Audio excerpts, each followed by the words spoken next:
My sister faked needing money for surgery, just to buy a wedding dress. I found out the truth from an Instagram post. A full month after I drained my savings to save her life, there she was, glowing, smiling, spinning around in the exact same dress my money bought.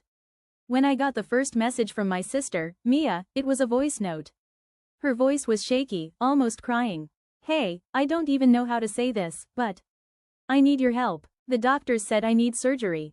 I don't want to die, okay? Please, I'll pay you back, I promise." I froze. Mia and I hadn't been close for years. She was the favorite growing up, pretty, loud, knew how to make people love her. I was quieter, the one who always seemed to be doing fine, so nobody worried. I listened to that voice note over and over. I could hear hospital machines in the background, beeping faintly, and the fear in her voice sounded real.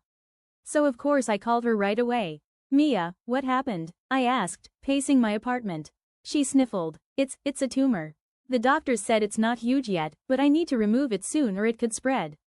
I don't have insurance. Please, I didn't know who else to ask. My throat tightened. "How much do you need?"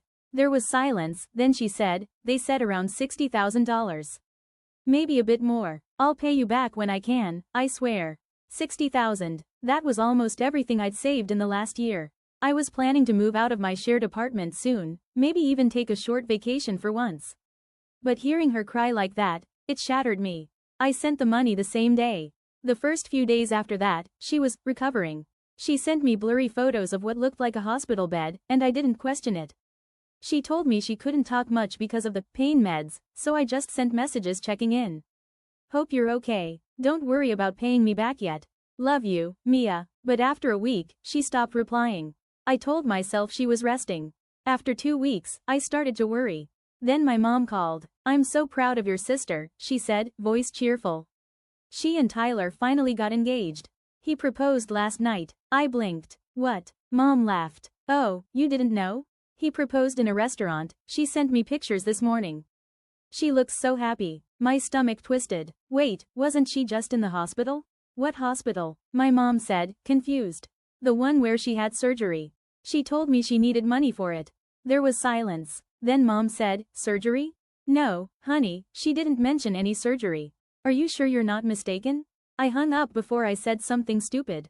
My hands were shaking so badly I almost dropped my phone. I texted Mia that night. "Hey, Mom said you're engaged? What's going on?" No response. "Did you lie to me?"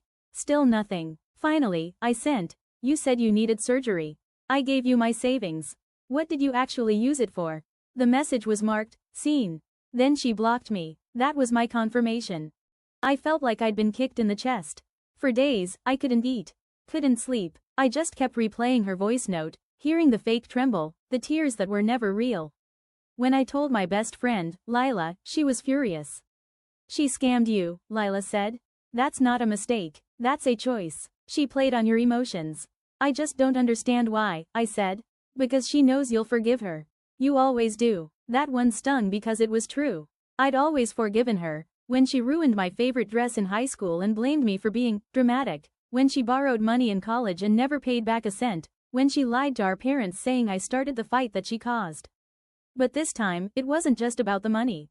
It was about trust. A few weeks later, Lila sent me a link. "Might want to sit down for this," she texted. It was Mia's wedding page on Facebook. I clicked it, and there she was. In a white gown, holding Tyler's hand, surrounded by flowers. The caption said, "Forever starts here #Mia and Tyler #DreamWedding." My jaw dropped. The dress, the same one from her hospital bed photo. I zoomed in. It was unmistakable. The lace patterns, the shimmer on the neckline. I remembered her saying, "It costs about $60,000. That was the surgery." I felt my whole body heat up.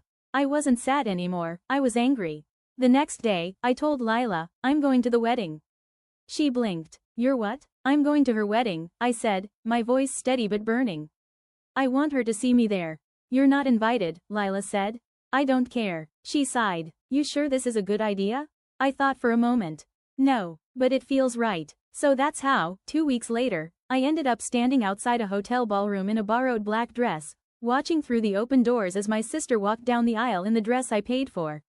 The guests were gasping, phones out, everyone smiling. Mia was radiant, grinning like a movie star. Tyler stood at the altar, tears in his eyes. I walked in right after the priest said, if anyone has any reason why these two should not be joined in holy matrimony. Perfect timing, right? I raised my hand. Yeah, I have a reason. Every head turned. Mia froze. Her bouquet trembled slightly. I walked forward, my heels echoing in the silence. You told me you needed money for surgery. You said you were dying. But apparently, what you meant was you were dying to look good in that dress. Gasps. Whispers. Tyler turned to her. What is she talking about?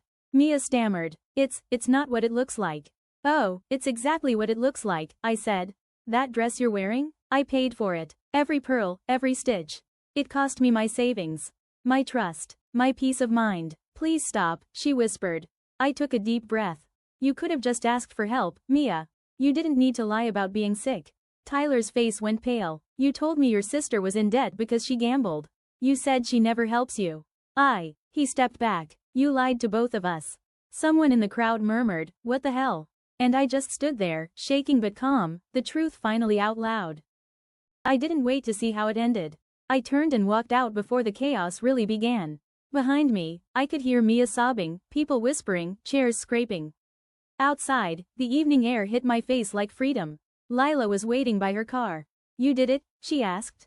I nodded. I did. She grinned. How'd it feel? I smiled for the first time in weeks. Like I finally stopped bleeding from a wound I didn't cause. A few days later, Mom called me crying. She's devastated, she said. Her fiancé called off the wedding. You humiliated her. I told the truth, I said quietly. She's your sister. Mom shouted. She's also a liar who used my kindness like a wallet, I snapped. Mom sighed. You could have handled it privately. I tried, I said. She blocked me. She made it public when she posted her wedding.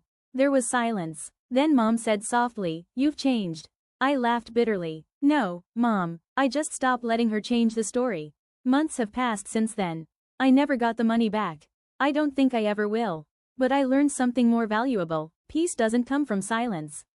It comes from finally saying, enough. And sometimes, it comes from crashing the wedding you paid for.